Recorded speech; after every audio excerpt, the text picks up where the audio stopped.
Abraham, the role of imagination in creation. I'm playing with the idea of imagining my brain cells firing up and lighting up in very good feeling ways. And you've talked about grids, vibrational grids, energetic grids, but there are neural grids. Whenever I think a thought, certain neurons, brain cells light up just like the vibrational grids.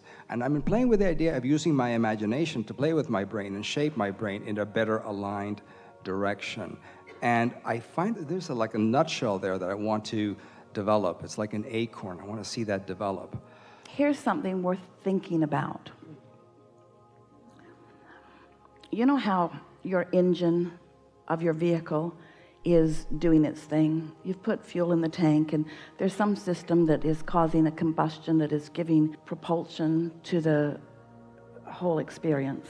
And while you could study how that's happening, and you could even make a little place for yourself under the hood where you're monitoring and being part of the engine process.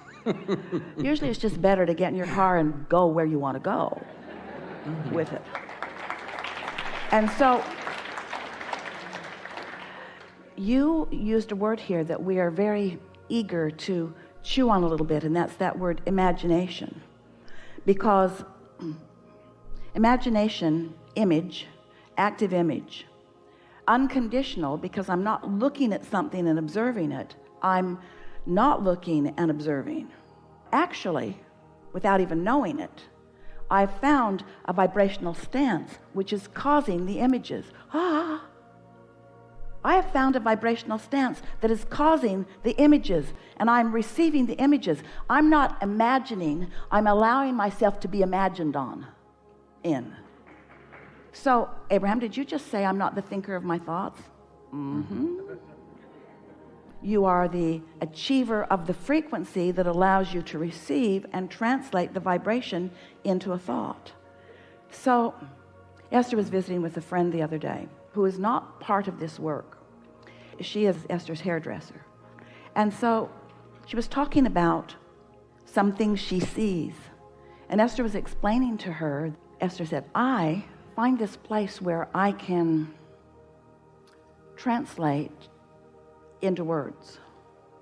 And you are finding a place where you are translating into images. That's what imagination is. Now, those images come to you from some vibration somewhere. If you've been worried about a lot of things, if you've been convinced that there's evil in the world, it doesn't matter what it is that you're believing, there is a vibration that you're translating into images. So what we really want to say is, we want to get way down the road to step 12 so that you are consistently in sync with who you really are, and then allow yourself to be the receiver of what you're calling imagination, which we are calling translating vibration into the pre-steps of what you later will experience as reality. Does that make sense to you? Perfect sense. Great clarity. I'm creating fertile ground for my imagination. That really is the best way to look at that. Years ago, Jerry he wrote a paper, but he was wanting to let a whole body of his work be about turning thoughts to things. Turning thoughts to things. And we want to take that idea further by saying, allowing the vibration to become the thought, to become the thing. You're not turning anything to anything. Things are just becoming, because the law of attraction is making sure of that. And when you posture yourself in a way that you allow that, so your entire work must be about getting yourself in the receptive mode, which just means get happy. Don't work on your imagination, get happy. Don't try to figure things out, get happy. Don't try to solve the problems of the world. Ignore the problems of the world or you will not solve them. Now, let's be clear about this. You can't really ignore them because they're in your face. They're really in your face. So you're not really ignoring them, but you're not giving so much airtime to them that you're preventing yourself from being the solution to the problems that are showing up. Feel the difference in all of that? So the vibration of the question and the vibration of the answer are very different vibrations. So you were somewhere, maybe in one of those earlier steps, when you ask an important question and launched an important solution into being, But now where are you in relationship to the solution? Are you more a vibrational match to the solution or the problem? And you can tell by the way you feel, because you cannot be both at the same time. It's one or the other. So that's what we want to say to you. Decide that your dominant intent, always, what you mean most to do right here, right now, whenever it is to be in the receptive mode, which means you're going to take the path of least resistance from where you are right now. So could someone write a book that says, people of planet Earth, this is the manual of the path of least resistance. Take these steps. Take these steps. Or does everyone stand in their own unique place in relationship to where they are and who they have become? And is the path of least resistance something that's moving about for them, that they're just finding the vibe of? So let's say, in the case of our friend we were talking with earlier, that he is standing right here, right now, in a business that is doing well. And the path of least resistance for him is for it to do even more, wanting his business to grow. He has a certain structure of his business right now that cannot right now accommodate his ambitions. So rather than all of a sudden going out and inquiring, getting his business bigger than his business, which is the path of more resistance, he instead stands where he is and takes the path that feels the best right here and right now. So do I go get a big loan and build a big infrastructure and hire a whole bunch of people? Only he could know if that's the path of least resistance or the path of more resistance. There's no formula that's right for everyone. And the formula that feels right for you right now may not be the formula that's right for you as you get down the road a little bit, because the path of least resistance keeps shifting, because it keeps being the path of least resistance in relationship to where you are and what you now want, and where you are and what you now want. You see what we're getting at? See if we can find another example of this. So you're in the living room with your children and they are bickering. Hardly happens to any of you. It's been going on for quite a while.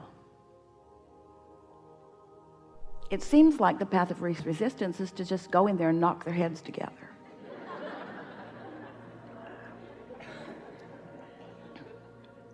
After all, that's what your parents did.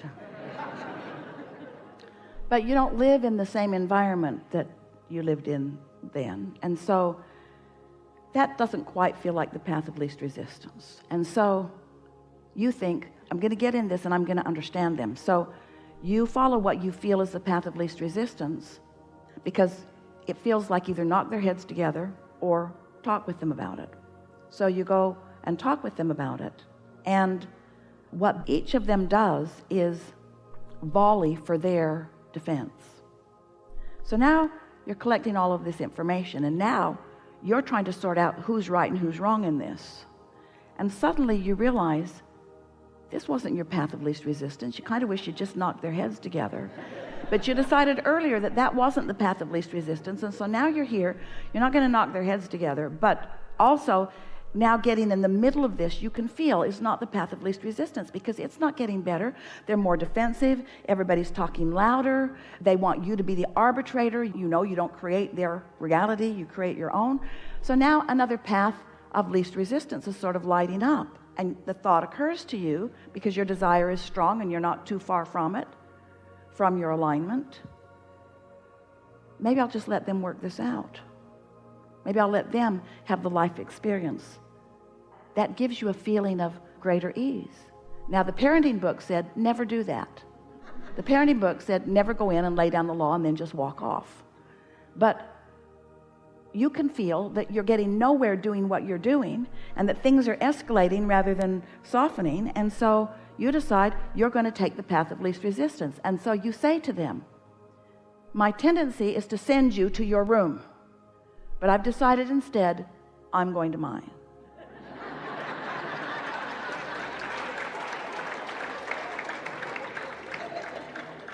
This is not a punishment to me. I'm saving my own life. I can't sort this out for you. It's not my job to sort this out for you. I don't have enough years left to get to the bottom of what's going on between you guys. And so I'm just doing what's best for me. And I would encourage you to do that too. Now, that sounds absurd if you've been reading parenting manuals, but we want to say to you, only what feels best to you is the best path for you. And the more you allow yourself to be in the receptive mode, to receive the impulse or the inspiration that gives you that feeling of relief, the more you will realize that, oh, there is such a clear path for you, and that Source has lighted it all up. And when you get in the practice of caring about how you feel and reaching for that alignment first, because alignment trumps everything, what you will begin to discover is that there are not 12 steps, there are millions of steps, and they will light up just when you need them. It is unlikely that the same step that you are taking right now will light up for anybody else at the same moment, because your relationship with your own vortex is much more varied than you know, you see. What you're wanting to impart to yourself and to your clients, to your students, to your children, to everybody through the clarity of your example is, I accept the goodness of me, and I've decided to let life treat me right now as well as it can.